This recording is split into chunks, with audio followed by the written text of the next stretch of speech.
Les invito, hermanos, a volver al libro de la revelación de nuestro Señor Jesucristo en el capítulo número 19. El libro de la revelación de nuestro Señor Jesucristo, capítulo número 19. Y en esta ocasión vamos a leer desde el versículo 11 hasta el versículo 16. Dice Apocalipsis 19:11.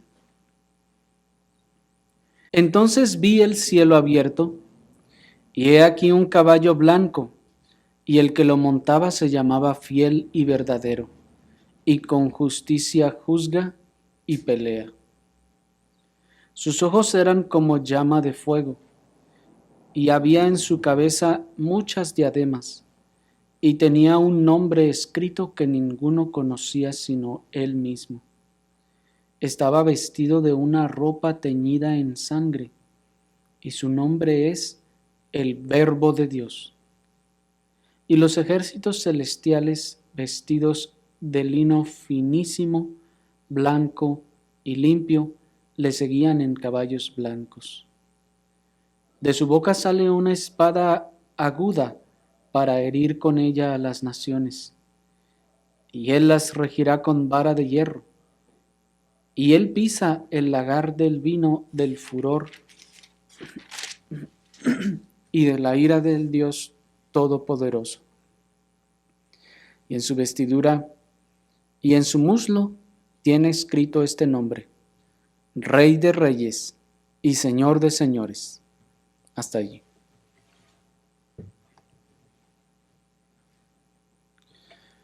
En esta oportunidad, hermanos, vamos a centrarnos en esta porción que acabamos de leer, y para poder meditar en ella vamos a dividirla en dos partes. Normalmente lo hacemos en tres, salvo que en esta ocasión, hermanos, el tema es casi concluyente y vamos a ver dos partes solamente. Vamos a ver acerca de la segunda venida de nuestro Señor Jesucristo en primer lugar, y en segundo lugar vamos a ver el Rey de Reyes y Señor de Señores. ¿Por qué decimos que la segunda venida? ¿Dónde habla aquí de la segunda venida? Bueno, hermanos, las palabras, cuando el versículo 11 nos dice, entonces vi el cielo abierto, son muy significativas, puesto que estas palabras de el cielo abierto solo se utilizan 3 veces en el Nuevo Testamento.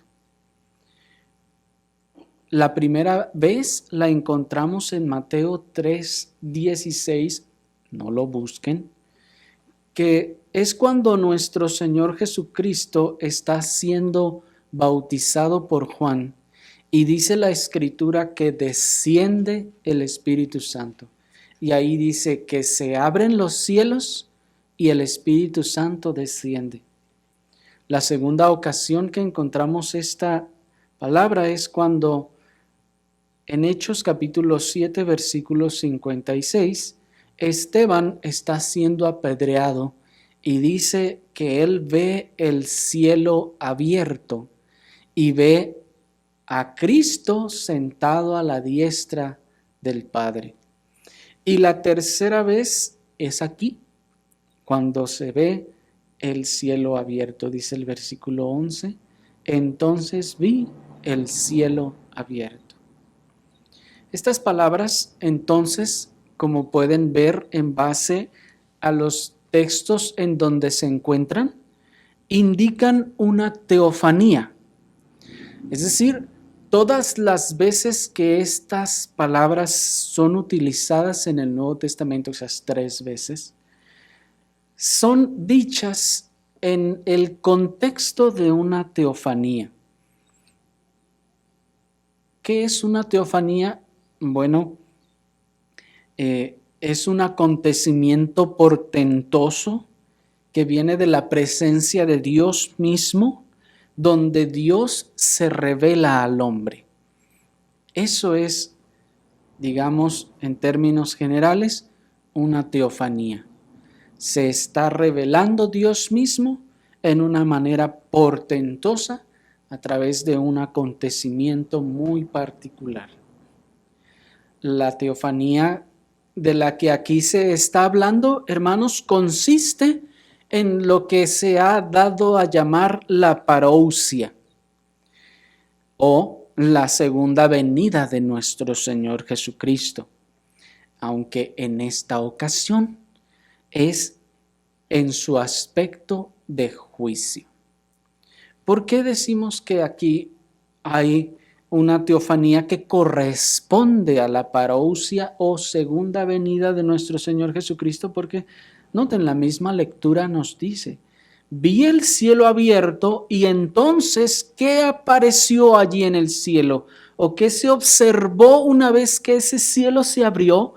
Un caballo blanco, y el que lo montaba, que dice era fiel y verdadero, que con justicia y juzga y pelea. Y entonces comienza a describirnos al que está sobre el caballo. De manera entonces que si ustedes se observan, hermanos, van a encontrar que aquí está una teofanía donde se está viendo a Cristo mismo, se está revelando Cristo mismo, pero en este caso está descendiendo. El cielo se abre y Cristo se observa y está descendiendo. Vamos a ver luego cómo y por qué está descendiendo, pero vemos que entonces, ya que Él viene entonces en una segunda venida, y en esta ocasión se nos está revelando la segunda venida del Señor, pero en su aspecto de juicio. Muchos planes y promesas vendrán a cumplimiento en la segunda venida de nuestro Señor Jesucristo, hermanos. Por ejemplo, en la segunda venida de nuestro Señor Jesucristo ocurrirá el recogimiento de su iglesia o de su esposa, como veíamos el domingo pasado, ¿se acuerdan? En la segunda venida, en la aparición de nuestro Señor Jesucristo, ocurrirá también la resurrección de los muertos. También en la segunda venida de nuestro Señor Jesucristo ocurrirá el castigo a todos los sectores del mundo perverso. Ocurrirá el castigo a la gran ramera, a Babilonia, a la bestia. Ocurrirá también el fin del siglo y un largo etcétera de acontecimientos que ocurren, hermanos, con la aparición o la venida, la segunda venida de nuestro Señor Jesucristo. Asimismo, la segunda venida de nuestro Señor Jesucristo desencadenará eventos como el juicio de las naciones y la remoción de todas las cosas movibles para establecer las cosas inconmovibles. ¿Se acuerdan que habíamos visto esto cuando habíamos visto el tema del terremoto? Entonces, como ustedes se dan cuenta, la segunda venida de nuestro Señor Jesucristo marca entonces el cumplimiento de muchas promesas y muchos planes de Dios que se habían determinado y que al venir nuestro Señor Jesucristo entonces vienen a cumplimiento todos ellos. Y asimismo, repito, que desencadena también otros eventos que comienzan, unos finalizan y otros comienzan, y todo esto en la segunda venida de nuestro Señor Jesucristo. Miren el paralelo. En la primera venida de nuestro Señor Jesucristo marca un parteaguas, un gran hito en la historia, porque allí entonces vienen a cumplimiento todas las grandes promesas del Antiguo Testamento, del advenimiento del Mesías, y se cumplen tantos propósitos de Dios en la primera venida de nuestro Señor. Así como comienza entonces los últimos tiempos y tantas cosas que ocurren en los planes de Dios en la primera venida de nuestro Señor Jesucristo. En la segunda, hermanos, también ocurren muchas otras cosas o se da cumplimiento a muchos otros planes y promesas. De manera entonces que venir por su iglesia no es lo único que ocurrirá o que ha de hacer nuestro Señor en su segunda venida, sino que también, como vemos en esta ocasión, la segunda venida de nuestro Señor Jesucristo se nos relata en su aspecto punitivo o en su aspecto de juicio contra sus acérrimos enemigos.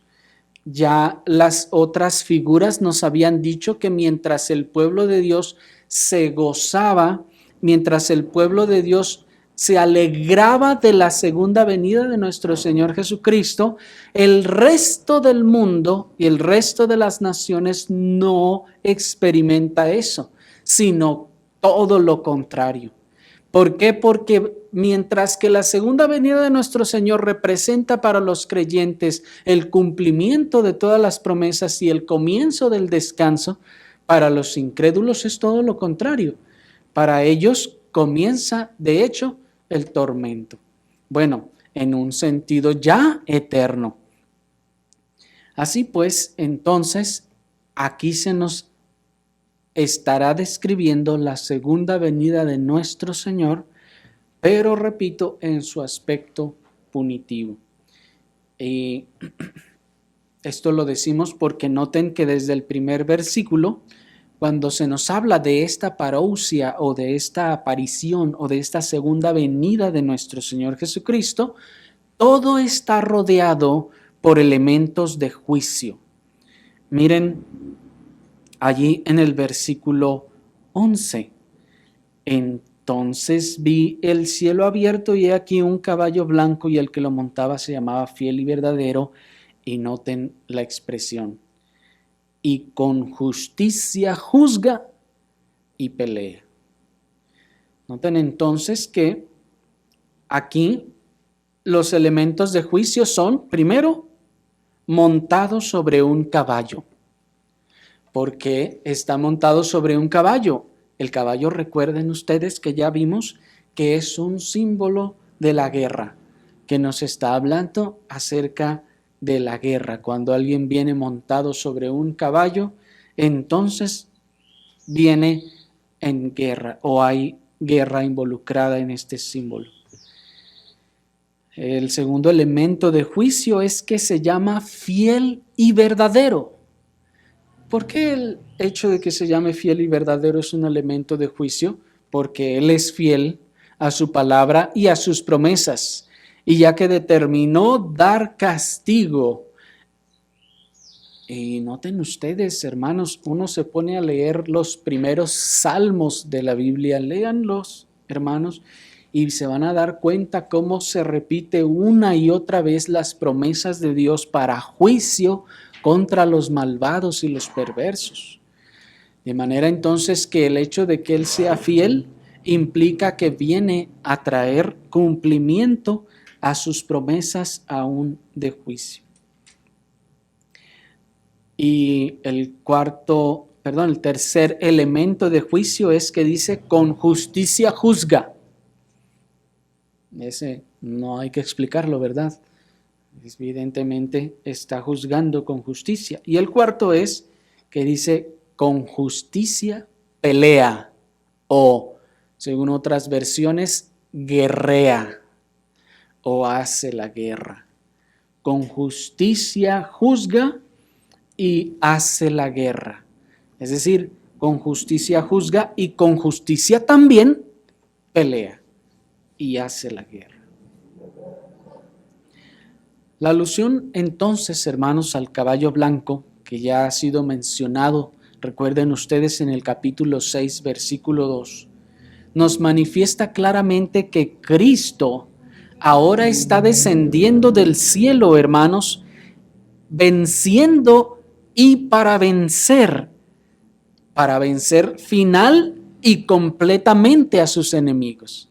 ¿Se acuerdan, hermanos, también del otro símbolo en donde vemos al caballo blanco y dice que el que viene montado sobre él trae un arco y salió venciendo y para vencer? Pues miren esta figura, hermanos, que es muy semejante a esa y ahora es mucho más clara y más consumadora, digámoslo así, o determinante, pues ahora ya viene a vencer completa, total y finalmente. En la primera figura acaba de salir, sale venciendo y para vencer, es decir, todavía tenía un camino largo para recorrer para ir venciendo. Aquí estamos viendo el final de ese recorrido, de ese caballo. Llega entonces al final venciendo y para vencer por completo o finalmente a sus enemigos, como lo narra a partir del versículo 17, pues ya luego vamos a ver que a partir de ahí se empieza a hablar de esta guerra a la que Cristo viene a vencer. Bien, así pues, hay otros símbolos también que nos describen esta cualidad justiciera de Cristo en esta segunda venida. Y pasemos así a nuestro segundo punto, que es el Rey de los Reyes. Y leamos entonces a partir del versículo 12. Dice el versículo 12, sus ojos eran como llama de fuego, y había en su cabeza muchas diademas, y tenía un nombre escrito que ninguno conocía sino él mismo. Estaba vestido de una ropa teñida en sangre, y su nombre es el Verbo de Dios. Y los ejércitos celestiales, vestidos de lino finísimo, blanco y limpio, le seguían en caballos blancos. ¿Se fijan? De su boca sale una espada aguda para herir con ella a las naciones, y él las regirá con vara de hierro. Y él pisa el lagar del vino del furor y de la ira de Dios Todopoderoso. En su vestidura y en su muslo tienes escrito este nombre, Rey de Reyes y Señor de Señores. Estos versículos, hermanos, que acabamos de leer, describen 7 características que enfatizan la labor justiciera de nuestro Señor Jesucristo en su segunda venida. La primera característica que, como les digo, enfatiza la labor justiciera es que nos decía que sus ojos son como llama de fuego. La segunda es que tiene muchas diademas en la cabeza. La tercera, el nombre que nadie conoce. La cuarta es su ropa teñida en sangre. La quinta, la espada de su boca. La sexta, que pisa el lagar de la ira de Dios. Y la última es que es Rey de Reyes y Señor de Señores. Esto en cuanto a las características que describen a nuestro Señor Jesucristo, porque ya leímos también en el versículo 14 que los ejércitos celestiales están detrás de Él o están allí con Él, vestidos de lino finísimo, blanco y limpio, y le siguen también en caballos, lo cual nos está dando la figura o la imagen de un ejército, en donde Cristo viene al frente y detrás de Él viene todo el ejército celestial para hacer juicio. Pero veamos brevemente, hermanos, cada una de estas características que se nos hablan acerca de nuestro Señor, a fin de que podamos hallarle más glorioso y podamos encontrar estos aspectos de juicio que les decía que nos describen las características. La primera que les dije es que sus ojos son como llama de fuego, dice en el versículo 12. Si ustedes recuerdan, hermanos, ya habíamos visto esta misma descripción de nuestro Señor Jesucristo, ¿se acuerdan?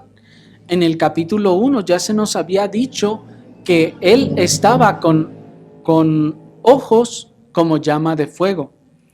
Y cuando veíamos este símbolo en aquella ocasión, veíamos que en cuanto a la representación de sus ojos con llama de fuego, a través de la metáfora de cómo la luz del fuego ilumina la oscuridad, veíamos que esto representa a su omnisciencia.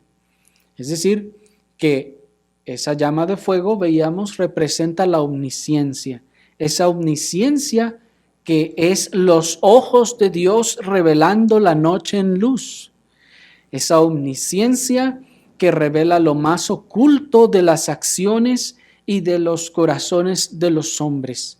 Esa omnisciencia que está observando todas las cosas y que al estar observando todas las acciones de los hombres les dará su pago al final.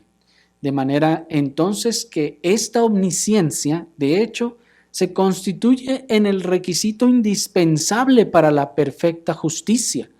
El Señor no podría hacer justicia perfecta si no fuera omnisciente. De hecho, no es posible que nadie pudiera hacer justicia perfecta sin omnisciencia. Nuestro Señor entonces, a través de esa omnisciencia en la que puede observar absolutamente no solo las acciones, sino las intenciones y los pensamientos de las personas, entonces les puede dar el pago exacto y justo a cada uno de ellos. Pues ustedes saben que la ley de Dios no solo demanda cumplimiento de acción, sino también del corazón. ¿Se acuerdan? Nuestro corazón también peca, aunque nuestras manos o nuestro cuerpo no. Y en ese sentido, si se va a traer justicia, se va a traer justicia también de esa clase de pecados. Es por eso que debe ser omnisciente aquel que haya de traer esta justicia. La segunda característica que nos dice el versículo 12 es que dice, y había en su cabeza muchas diademas. Primeramente, hermanos, debemos aclarar que aquí no se refiere a la corona de vida, que ya habíamos visto en otros capítulos anteriores, pues aquí la palabra griega que se tradujo como diadema es precisamente diadema, ¿sí? Así dice. Y esta palabra diadema también solo aparece 3 veces en el Nuevo Testamento. Esa palabra griega diadema solo aparece 3 veces y las 3 veces están aquí en Apocalipsis. Ahora, antes de ver estas 3 veces, quiero decirles que los reyes de la antigüedad, cuando vencían a otros reyes, solían portar sus coronas como señal de dominio o autoridad. Algunos de ellos las fundían para crear una corona más grande para ellos, y ahí encontramos que, por ejemplo, uno de los reyes que se nos narra en el libro de los jueces, me parece, o Josué, que dice que tenía una corona que pesaba como un talento. ¿Por qué? Porque había vencido ya a tantos reyes y en algunas culturas fundían las coronas de esos reyes y se hacían ellos una más grande. Pero en otros casos, para mostrar también su poder y su autoridad, se colocaban las coronas de los reyes que habían vencido. Y miren la figura aquí.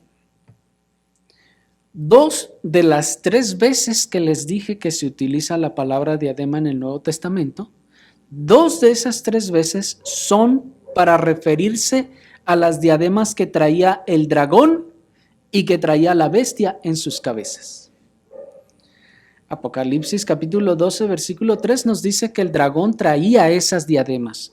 Y Apocalipsis capítulo 13, versículo 1 nos dice que la bestia traía esas diademas en sus cabezas. Y miren pues entonces la figura. La tercera vez que aparece la palabra diademas, ahora las trae Cristo puestas. Qué cosa tan impresionante, hermanos, ¿no les parece? Ahora nuestro Señor es que trae puestas estas, luego de que ha vencido en los capítulos anteriores precisamente a la gran ramera y a Babilonia. Trae entonces ahora el Señor como victorioso, habiendo dado el pago, estas diademas en su cabeza. La tercera característica es que nos dice que tiene un nombre que nadie conoce, versículo 12 al final, y tenía un nombre escrito que ninguno conocía sino él mismo. Esta expresión que encontramos aquí, hermanos, es muy parecida a la que encontramos en el capítulo 2, versículo 17, cuando nos dice nuestro Señor que al que venciere, dice, yo le daré una piedrecita y mi nombre escrito, mi nuevo nombre. Y luego dice, un nombre que nadie conoce sino el que lo recibe. Estas palabras son parecidas a las que están aquí. Dice, el que tiene oído, oiga lo que el Espíritu dice a las iglesias. Al que venciere, daré a comer del maná escondido y daré una piedrecita blanca, y en la piedrecita escrito un nombre nuevo, el cual ninguno conoce sino aquel que lo recibe. En aquella oportunidad, hermanos, veíamos que aunque es un pasaje de difícil interpretación, se reconoce que estas palabras son una expresión de conocimiento relacional íntimo. ¿Se acuerdan que vimos que hay varias interpretaciones sobre a qué se puede referir con este nuevo nombre y el hecho de que nadie lo conozca? Sin embargo, concluíamos que las mejores interpretaciones de los eruditos reformados nos indican que estas palabras son una expresión de esa relación íntima, de ese nuevo conocimiento, veíamos que se tendrá de Cristo, que el creyente tendrá de Cristo en la eternidad y en su presencia. En ese sentido nos dice el comentarista Albert Barnes, esto no puede significar aquí que nadie pueda leer el nombre, pero la idea es que nadie más que él mismo podía entender completamente su significado. Implicaba una profundidad de significado, un grado de sacralidad y una relación con el Padre que solo él podía comprender en su verdadero significado. Esto también es cierto del nombre aquí designado, la palabra de Dios o el verbo de Dios, el logos. Y es cierto para todos los nombres que lleva. ¿Qué nos está diciendo el comentarista de la época puritana? Nos está diciendo que la razón, es decir, que el nombre no es que nadie lo pueda leer, sino que lo que está implicando es que el nombre tiene una profundidad tal que nadie de este lado de la eternidad puede concebir o comprender, que implica una sacralidad y una relación con el Padre que solo el Padre y Él pueden conocer. Y siguiendo esta línea de pensamiento, nuestro mismo Señor Jesucristo dijo en Mateo 11:27, todas las cosas me fueron entregadas por mi Padre, noten, y nadie conoce al Hijo sino el Padre, ni al Padre conoce alguno sino el Hijo y aquel a quien el Hijo lo quiera revelar. Noten cómo el Señor dice, nadie conoce al Hijo sino el Padre. O sea que nosotros no le conocemos. Miren que nuestro Señor Jesucristo está hablando entonces de una relación o de una profundidad inmensamente superior a lo que nosotros ahora podemos pensar que conocemos al Señor. Así pues, con respecto al nombre que nadie conoce, otro comentarista también propone otra interpretación y cito aquí al comentarista Kistemaker que dice,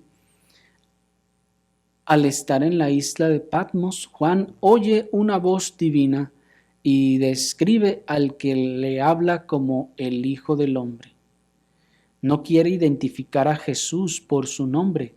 De hecho, es incapaz de pronunciar el nombre de esta persona divina. Esto armoniza con las palabras misteriosas en un himno cristiano antiguo que dice: Dios le otorgó el nombre que está sobre todo nombre, Filipenses 2:9.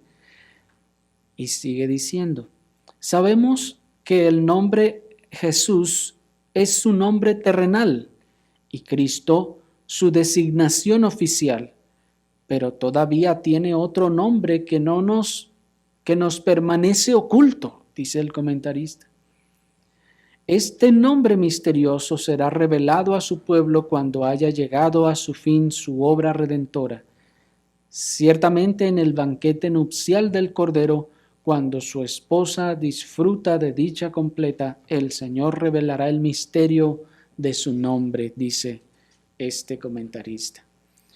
Sin embargo, hermanos, consideramos que no es indispensable que nosotros debamos decidirnos estrictamente por alguna interpretación o decir este está en lo correcto o aquel no, ya que el mismo nombre nos es oculto en este texto por razones providenciales y por propósitos divinos. Es decir, ¿por qué está oculto, hermanos? Ya sea porque sea una razón o una cosa o la otra, lo que sí sabemos es que está oculto. ¿Me explico? Y si está oculto, entonces tenía un propósito Dios de ocultarlo. ¿Cuándo lo va a revelar? Lo más seguro es que sea del otro lado de la eternidad. Y bueno, el Señor dará pues a su tiempo la revelación. La cuarta característica que veíamos es que su ropa está teñida en sangre, versículo 13. Estaba vestido de una ropa teñida en sangre y su nombre es el Verbo de Dios. Nosotros, hermanos, estamos acostumbrados a ver la ropa teñida. Nosotros nacimos, crecimos y ya casi nos morimos viendo la tela teñida. Para nosotros es algo completamente natural. Vemos ropa de todos colores y es algo completamente normal.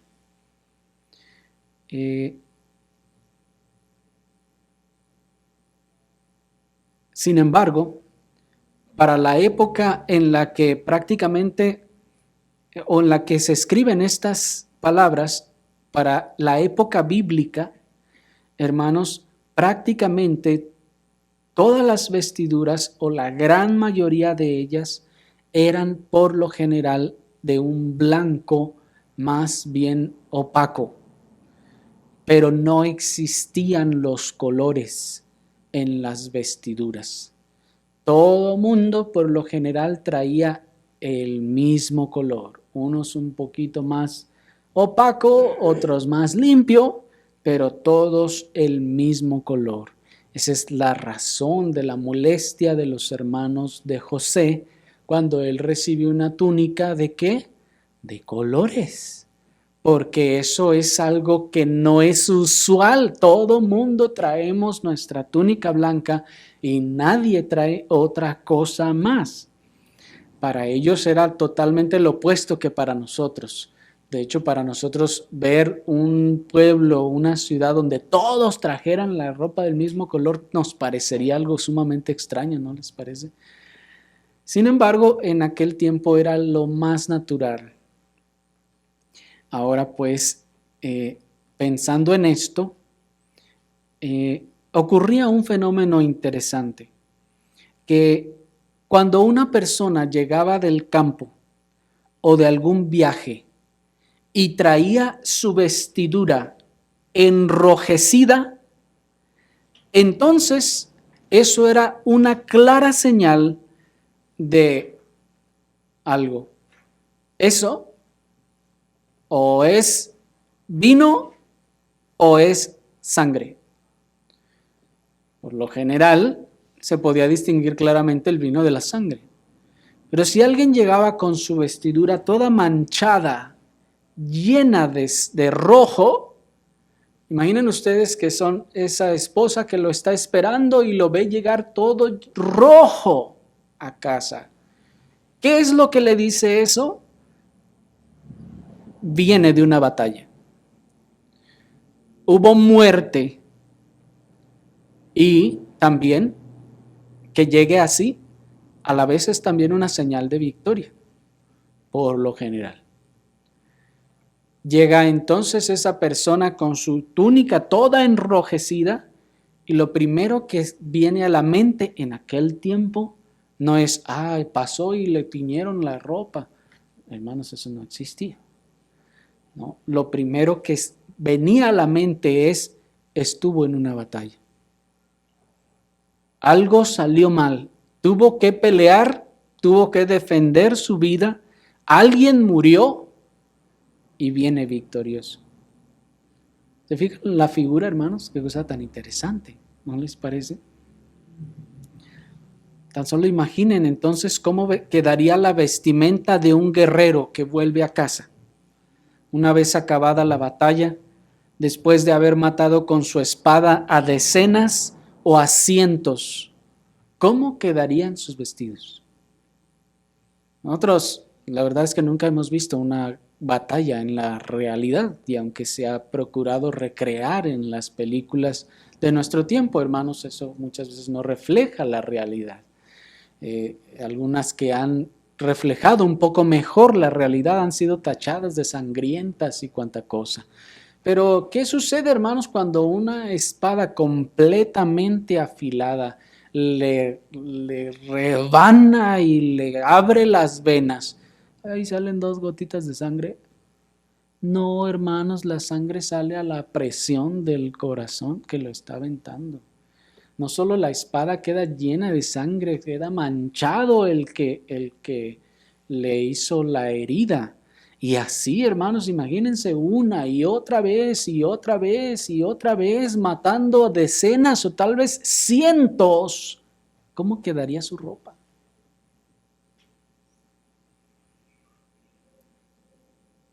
Miren entonces cómo aquí se nos está mostrando a Cristo como ese guerrero victorioso que viene de haber vencido y derrotado a sus enemigos. Y miren cómo se completa perfectamente el cuadro con la figura del símbolo de la espada, pues a continuación, enseguida nos dice en el versículo 15, luego de que dice de los ejércitos, dice, de su boca sale una espada aguda para herir con ella a las naciones. ¿Se fijan, hermanos? Qué cosa tan armoniosa, ¿no les parece? Esta figura también ya la habíamos visto en el capítulo 1 de la espada que sale de su boca, así que seguramente a muchos nos es ya muy familiar. Nos está hablando de su palabra, de esa palabra que es más cortante que toda espada de 2 filos, como se describe en Hebreos 4:12. Esa palabra que traspasa el corazón, que escudriña el alma, que hiere la conciencia. Aunque en esta ocasión, hermanos, noten que es expresada como instrumento de justicia para dar muerte a sus enemigos. De esta manera es entonces como Cristo con esa espada termina con su ropa teñida en sangre y es asimismo como sale venciendo y para vencer. Es asimismo como sigue venciendo y sigue conquistando a pesar de toda oposición. Y esto también, hermanos, es armonioso con la siguiente figura. En este caso es que pisa el lagar de la ira de Dios, dice el versículo 15. Y él las regirá con vara de hierro, y él pisa el lagar del vino, del furor y de la ira del Dios Todopoderoso. Miren, hermanos, qué hermosa metáfora y paralelo de la profecía del profeta Isaías que les voy a leer. Escuchen, por favor. Dice Isaías 63:1: ¿Quién es este que viene de Edom, de de Bosra, con sus vestidos rojos? Este hermoso en su vestido que marcha en la grandeza de su poder. Yo, el que hablo en justicia, grande para salvar. ¿Por qué es rojo tu vestido y tus ropas como del que ha pisado el lagar? He pisado yo solo el lagar, y de los pueblos nadie había conmigo. Los pisé con mi ira, y los hollé con mi furor, y su sangre salpicó mis vestidos, y manché todas mis ropas. Porque el día de la venganza está en mi corazón, y el año de mis redimidos ha llegado. Miré, y no había quien ayudara, y me maravillé que no hubiera quien sustentase, y me salvó mi brazo, y me sostuvo mi ira, y con mi ira hollé los pueblos, y los embriagué en mi furor, y derramé en tierra su sangre. Hermanos, qué pasaje tan hermoso es este del profeta, y qué hermosamente armoniza con las palabras que aquí se nos dicen de Cristo nuestro Señor, que dice: Él pisa el lagar del vino del furor de la ira del Dios Todopoderoso, y al pisarlo se dice que salpica sus vestidos, dice, y su sangre salpicó mis vestidos y manché todas mis ropas. ¿Haciendo qué? Pisando el lagar de la ira de Dios. Así pues, con este símbolo de las ropas teñidas en sangre, se reitera también la profecía de la vendimia que vimos en el capítulo 14, ¿se acuerdan? Cuando vimos que había de venir y meter su hoz aguda y vendimiar, ¿se acuerdan? Toda la era. Aquí se reitera también esta misma profecía de Cristo viniendo a pisar el lagar de la ira de Dios, y al hacerlo, llenarse todas sus ropas, dice, todas de sangre. O sea, no queda una parte que no haya quedado teñida con sangre. Y por último, hermanos, de las 7 características que les mencionaba que se nos dan de Cristo, aquí es que se dice el versículo 16: y en su vestidura y en su muslo tiene escrito este nombre: Rey de Reyes y Señor de Señores. Que tenga escrito en su vestidura y en su muslo son símbolos, hermanos, que realzan la majestad de su atribución soberana, pues, como afirma un comentarista, el muslo es representación de poder y el manto es símbolo de majestad real.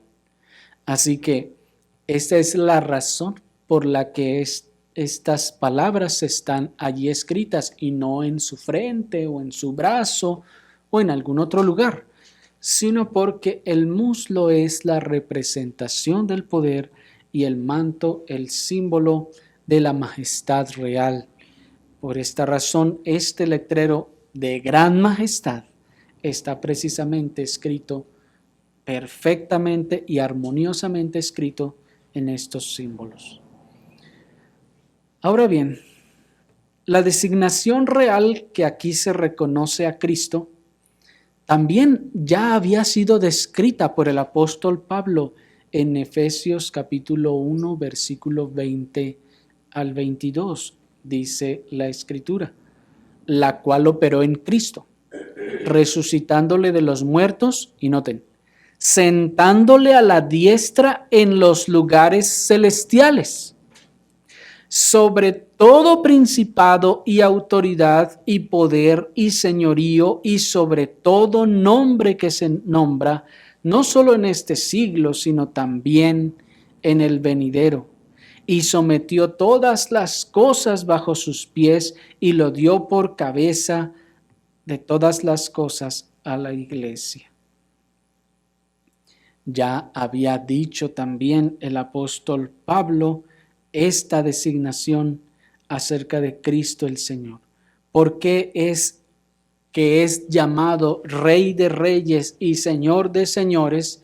Porque está sentado a la diestra en los lugares celestiales. ¿Por qué es Rey de Reyes y Señor de Señores? Porque es puesto sobre todo principado y autoridad, sobre todo poder y sobre todo señorío y sobre todo nombre que se nombra. Nuestro Señor Jesucristo está encumbrado hasta la cima. Y noten cómo dice, y no solo en este siglo, sino también en el venidero. Miren la exaltación que se hace aquí de la persona de Cristo, hermanos. Sobre todo nombre que se nombra, no solo en este mundo, en este siglo, sino también en el venidero. Y sometió todas las cosas bajo sus pies y le dio por cabeza sobre todas las cosas a la iglesia. De manera que venga con esta expresión Rey de Reyes y Señor de Señores en su segunda venida, no solo está mostrando majestad, hermanos, una gran majestad que sobrepasa toda majestad que pueda haber en la tierra. Está diciendo que Él está sobre toda autoridad de la que ha habido y habrá en todo este siglo y aún en el venidero. Pero no solo eso, sino que también nos está diciendo por contraste que Él ya no viene humilde. En esta segunda venida ya no viene humilde a un pesebre. Él ya no viene a ser ignorado y despreciado. En su primera venida venía ciertamente en humildad, vino a un pesebre, vino a ser ignorado y despreciado, pero ahora ya no.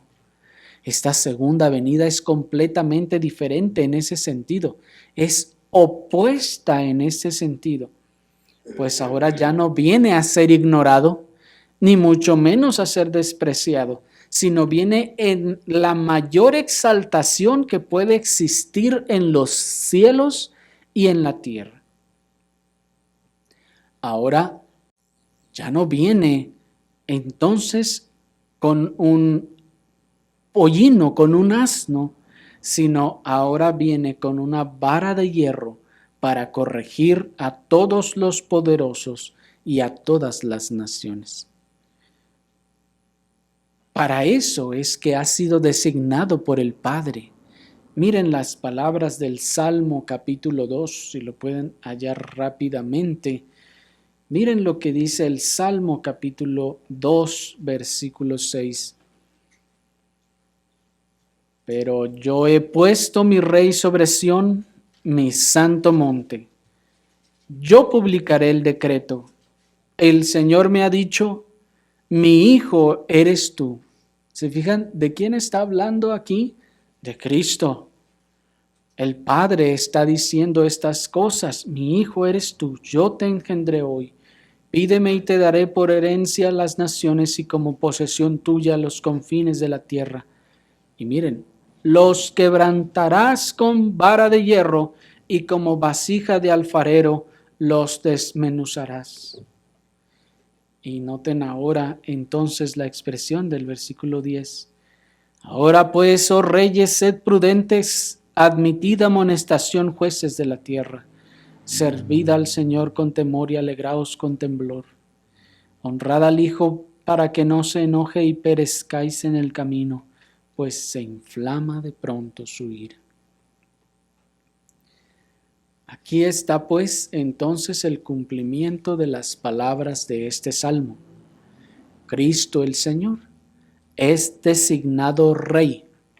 Es designado Rey, dice el versículo 6, he puesto mi Rey sobre Sión. Noten entonces que Él es Rey en los cielos y en la tierra también.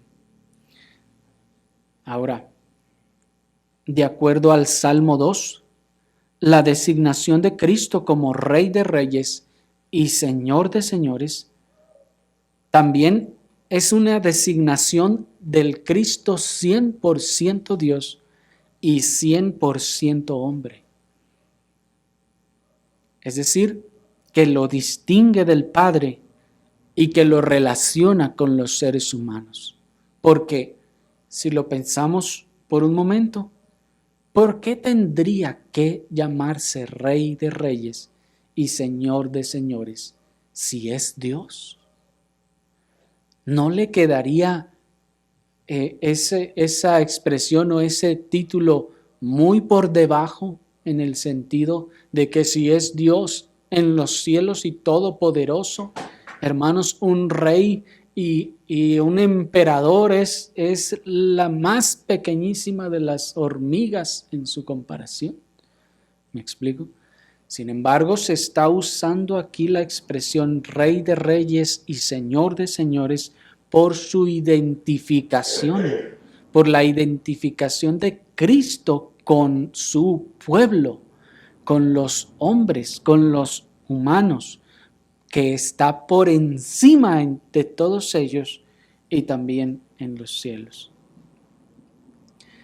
Así también el apóstol Pablo resume todo lo anteriormente dicho con estas palabras: que guardes el mandamiento sin mácula ni reprensión hasta la aparición, noten, de nuestro Señor Jesucristo, la cual a su tiempo mostrará el bienaventurado y solo soberano, Rey de reyes y Señor de señores, el único que tiene inmortalidad, que habita en luz inaccesible, a quien ninguno de los hombres ha visto ni puede ver, al cual sea honra y el imperio sempiterno.